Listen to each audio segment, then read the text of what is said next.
What's up guys, Coach Steve here and welcome to part 2 of this free 7-part nutritional course. In part 1 we talked about adherence and the importance of adherence to any diet that we have. Because simply you cannot be successful in a diet if you can't adhere to it. Now today we're going to talk about energy balance, so part 2. And think of it just like a scale or a balancing act. We need to balance our overall food or energy in and our overall food and energy out. Now, before we even start talking about energy balance, we need to start to first consider the idea of the cart before the horse. Now, so many times I speak to people and they are, really having this idea of a cart being in front of the horse. They're really worrying about the minutiae and all the small details when they haven't even considered what's actually moving your body or moving the cart forward. So maybe you're in this situation here. You're too caught up with what supplements should I take. Maybe you're worrying about, should I have 3 meals a day or 6 meals a day? Or maybe you're worrying about, am I having too many carbs or fats? Are carbs making me fat? Should I be supplementing with, iron because somebody said that I should? So we're starting to really consider the details before we even know what path we need to take. And maybe another example would be, let's say, a car. If you're too concerned with, if the windows are tinted and what color the car is, without even considering where you're driving the car to. Okay, so when we consider our energy balance, we're really considering this idea of a calorie. Now, a calorie is a unit of measurement to measure energy. Calories are determined by putting food inside this kind of big contraption. We kind of call it a calorimeter, and we burn the food and we see what temperature it needs to get a 1 degree change in that food. So we need to understand that calories cannot be completely accurate 100% of the time, because a calorie measured by an instrument is going to be different to the energy that it uses inside of our body. But it's the best thing that we have, and it's the best way to guide it. So when we start to determine our energy balance, we need to know how much energy our body requires.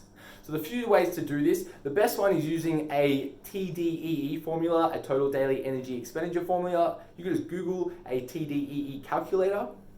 Another way you can do it is a much longer way, is you can track your weight daily and then track your food intake daily.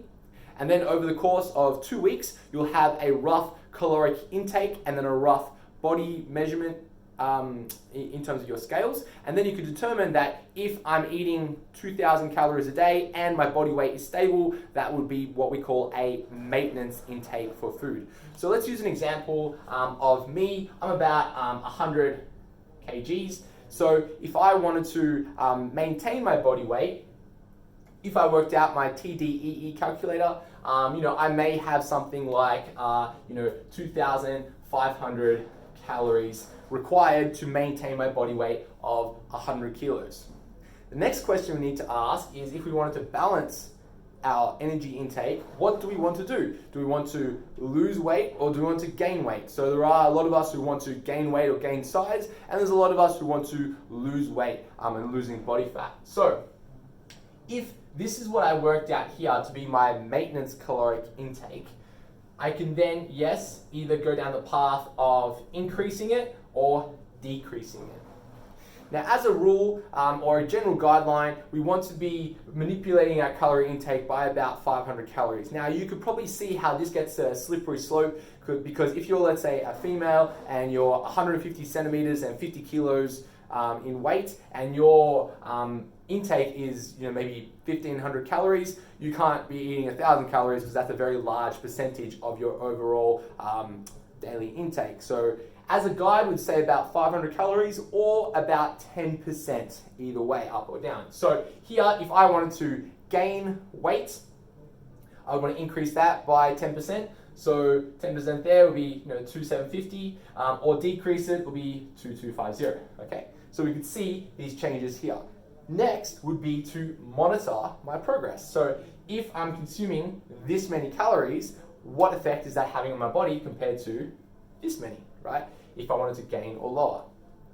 Now, we have kind of skipped over a very crucial step, and this number really is the maintenance that we have, which can be influenced by lots of different things. So this can change for most people. So if you're watching this and you're 100 kilos and you go, oh yeah, well I need to eat 2,500 calories, I want you to be careful because there's lots of variables that can input into this rating. So such as your daily energy expenditure, your overall environment around you, the types of foods that you eat, and then even just the timing of the day that you need, or even just the environment outside. So here, I want you to really make sure that you're getting a nice calculation using an estimate such as TDEE, and then we can determine what our maintenance calories are. Because essentially, guys, weight loss or weight gain or body manipulation, when we want to change our body composition, is essentially balancing. Then we can start to determine these variables over time, track what's actually happening in our body, and then see if we need to lower this down to, maybe 2,150 or, 2,000 or so as we progress. Or if we're not seeing any change, we can slowly increase this number here. But before we even start to do this stuff or even consider this, we need to make sure that we are adhering to the diet. So guys, energy balance, calories, work out your maintenance, and then we can manipulate the information there.